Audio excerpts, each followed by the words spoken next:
இந்த சாமியை பார்த்தாலாச்சும் என் பொண்ணுக்கு நல்ல வரணும் அமைதான்னு பாப்போம். ஆமா, என்ன கையில பை? ஜாதக புக்கு.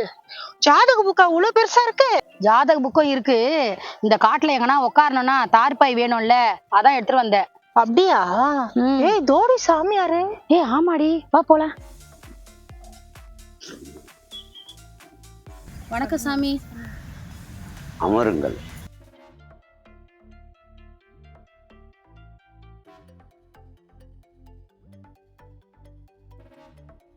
எதற்காக என்னை பார்க்க வந்தீர்கள்? சாமி நான் வரல சாமி, இவ கூப்பிட்டா அதனாலதான் வந்தேன். என்ன சொல்கிறாய் நீ?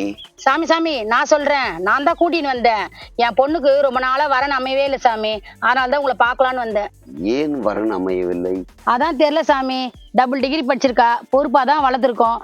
எந்த நல்ல வரனும் அமையவே இல்லை, அதான் உங்களை பார்க்க வந்திருக்கோம். வரன் அமையவில்லையா? எப்படிப்பட்ட நல்ல வரன் நீங்கள் எதிர்பார்க்கிறீர்கள்? நல்ல பையனா இருக்கணும் சாமி, எந்த கெட்ட பழக்கமும் இருக்கக்கூடாது. அப்படி எதிர்பார்த்தால் உன் பெண்ணுக்கு நிச்சயமாக திருமணமே நடக்காது. என்ன சாமி இப்படி சொல்றீங்க? என்ன இந்த காலத்தில் எவன் குடிக்கல, எல்லாரும் குடிக்கிறானுங்க. ஒருவேளை மாப்பிள்ளை பையன் குடி கண்ட்ரோல் இல்லாமல் இவன் கண்ட்ரோலில் குடி இருந்தால் தப்பிக்குது.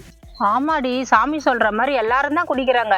மாப்பிள்ளை குடிகாரனா இல்லாம எப்பயாவது குடிக்கிறவனா இருந்தா பரவாயில்ல. சாமி இவ சொன்ன மாதிரி எப்பயாச்சும் குடிச்சா பரவாயில்ல சாமி, நல்ல மாப்பிள்ளையா இருந்தா போதும் சாமி. எது நீங்க நல்ல மாப்பிள்ளைன்னு சொல்றீங்க? ஆரோக்கியம் இருக்கிறவன் நல்ல மாப்பிள்ளைன்னு சொல்றீங்களா? பண வசதி இருக்கிறவன் நல்ல மாப்பிள்ளை சொல்றீங்களா? குணம் இருக்கிறவன் நல்ல மாப்பிள்ளைன்னு சொல்றீங்களா? கொடுத்து உதவுறவன் நல்ல மாப்பிள்ளைன்னு சொல்றீங்களா? இதுல எதை நீங்க சொல்ல வரீங்க? முதல்ல நல்ல ஆரோக்கியமா இருக்கணும் சாமி. நீங்க சொல்ற மாதிரி நல்ல ஆரோக்கியமான மாப்பிள்ளை இருக்கணும்னா 10 மாடி ஏறி ஏறி இறங்க சொல்லுங்க. மூச்சு இறைக்காம இருக்கான்னு பாருங்க. சிட்டப்ஸ் பண்ண சொல்லுங்க, ஃபுல்லப்ஸ் பண்ண சொல்லுங்க. Running, jumping, yoga, karate, boxing எல்லாம் நல்லா தெரியுதா செக் பண்ணுங்க. அப்படியே இருந்தால் கூட அவர் நல்ல மாப்பிள்ளையா இருக்கணும்னா ஒலிம்பிக்ல ஓட விடுங்க, இல்லை ஏஷியா கேம்ல ஓட விடுங்க, இல்லை வேர்ல்டு கேம்ல ஓட விடுங்க. அதுல யாருனா தேறி வருவாங்க, அவர் தான் நல்ல மாப்பிள்ளை. அப்படி இருந்தா பரவாயில்லையா? என்ன சாமி நான் என்ன கேட்டேன், நீங்க என்ன சாமி சொல்லின்னு இருக்கீங்க? நீ தினமா ஆரோக்கியமான மாப்பிள்ளை கேட்ட. அப்படி ஒரு மாப்பிள்ளை செலக்ட் பண்ணனா இவ்வளோ விஷயம் இருக்கு சாமி. இதெல்லாம் விடுங்க சாமி, வசதியான மாப்பிள்ளையா இருந்தா பாருங்க சாமி.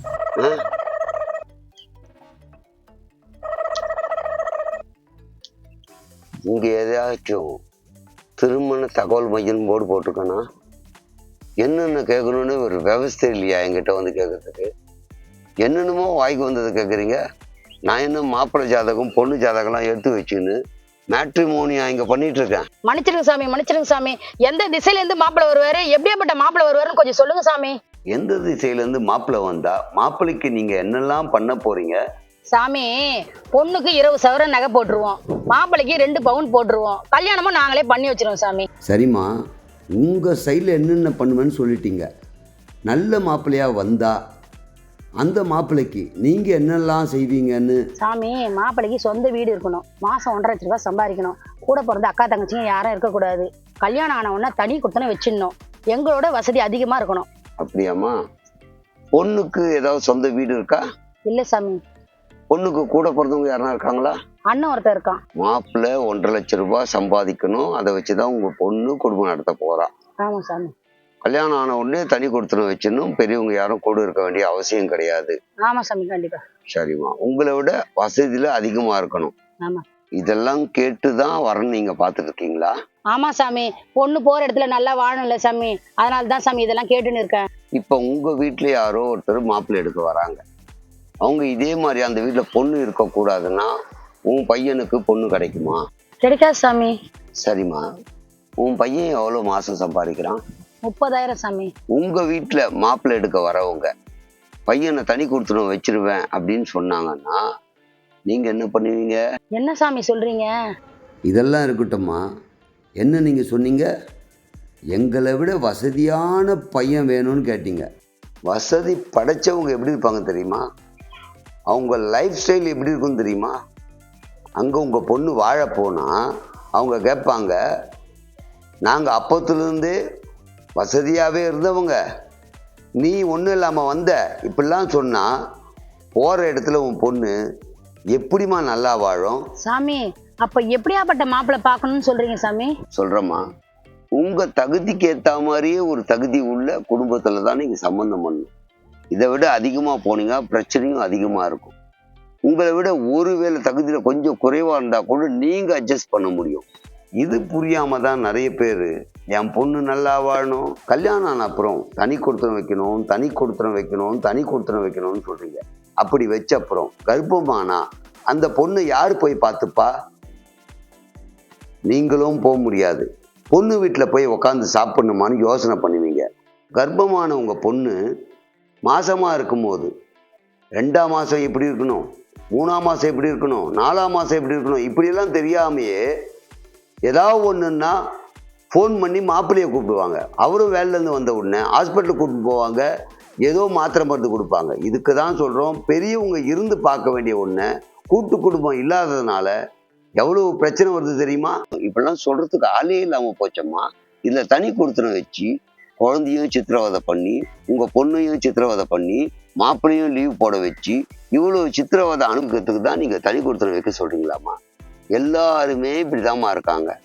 இந்த மணமகள் பார்க்குறவங்க கல்வி தகுதி பார்க்கலாம், தப்பு இல்லை. ஏன்னா 2 பேரும் படிச்சிருந்தா வளர்கிற குழந்தைக்காக தேவைப்படும். அது சரியான கல்வி இருந்தாவே போதும். டபுள் டிகிரி, ட்ரிபிள் டிகிரி எதுக்குமா அதெல்லாம்? அதே மாதிரி சொத்து அவங்க 2 பேருமே உழைச்சி வாங்கிக்க முடியும். அதை விட்டுட்டு சொத்து ஜாஸ்தியாக இருக்கணும்னா பிரச்சனையும் ஜாஸ்தியாக தான் இருக்கும். இது தெரியாமல் தான் இன்னைக்கு மணமகன் கிடைக்கல, மணமகள் கிடைக்கல. இந்த பிரச்சனை இன்னும் மேலோங்கி ஓடிக்கிட்டே இருக்கு. இதெல்லாம் சமமாகணும்னா நம்ம ரேஞ்ச், அதாவது என்னுடைய தகுதி என்னவோ அதே தகுதியில் போய் பார்த்தீங்கன்னா இந்த பிரச்சனையே இருக்காது. ஆமாடி, சாமி சொல்ற மாதிரி நம்ம எல்லாரும் தகுதிக்கு மீறி வரன்னு பார்த்துக்கிட்டு இருக்கோம். அதனாலதான் நல்ல வரன் அமைய மாட்டுது. மீறி அமைஞ்சாலும் பிரச்சனையில கொண்டு போய் முடியுது. இதை விட ஒரு பெரிய பிரச்சனை இருக்கு. நீங்கள் கல்யாணம் பண்ணி வைக்க போகிற உங்கள் பொண்ணுக்கிட்ட சம்மதமானு கேட்குறதே கிடையாது.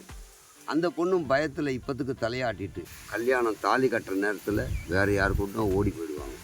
அதனால் உங்களுக்கும் பிரச்சனை, மாப்பிள்ளை வீட்டுக்கும் பிரச்சனை. இதெல்லாம் தேவைதானா?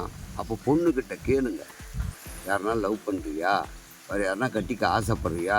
இதெல்லாம் கேட்டுட்டு ஜாதகத்தை எடுத்துட்டு 4 லெட்டரை போய் பார்க்குறீங்களா? உங்கள் தகுதி என்ன வேணும் அதை சரியாக கேளுங்க. அதை சரியாக கேட்டிங்கனாவே ஜாதகம் அமைஞ்சிரும். அதை விட்டுட்டு எல்லை மீறிய ஒரு சிந்தனையும் எல்லை மீறி இது வேணும்னு எதிர்பார்க்கறதால தான் இன்றைக்கி நிறைய பேர் கல்யாணம் ஆகாமையே இருக்குது. ஆமா சாமி, எங்களுக்கு நிறைய வரன் வந்தது. நீங்க சொன்ன மாதிரி நாங்க பார்க்காததால நிறைய வரன் தட்டி கழிச்சு போயிடுச்சு சாமி. அப்பவே நான் சொன்னேன் இல்லடி, சாமியை பார்த்தா நல்ல வரன் அமையும்ட்டு. இப்ப சாமி சொன்னபடி பார்த்தோம்னா நமக்கு நல்ல வரன் அமையும். இந்த நாட்டில் நிறைய பெண்ணை பெற்றவங்க மாப்பிள்ளை தேடிட்டு தான் இருக்காங்க. அவங்களுக்கெல்லாம் அமையாத காரணம் நீங்கள் இப்போ பண்ணுற மாதிரி கேட்கறதால தான். உங்கள் வீட்லேயும் ஒரு பையன் இருக்கான்ட்டு அந்த மாதிரிலாம் கேட்காம நல்லபடியாக கேட்டு கல்யாணம் முடிச்சு சுபம் உண்டாகும். ரொம்ப நன்றி சாமி. நன்றிங்க சாமி.